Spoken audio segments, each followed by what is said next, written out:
আছি, আমি এমন অতীত থেকে আছি যেই অতীতের কোনো সূচনা নাই। সুবহানাল্লাহ কইবেন না?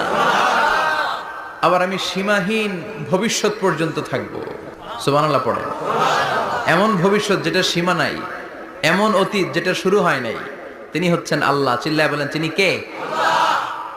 এজন্য আমরা বলি রাদিতু বিল্লাহি রাব্বা, রব হিসেবে আল্লাহ তোমারে পেয়ে আমরা খুশি। এজন্য আমাদের ইবাদতের সব জায়গায় এই রবের নামের গুণগান আছে না নাই?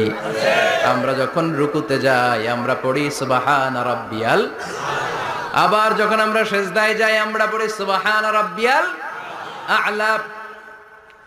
রুকুতে গেলে সুবহানা রাব্বিয়াল আযীম, আবার যখন সিজদায় যাই তখন আমরা পড়ি সুবহানা রাব্বিয়াল আ'লা।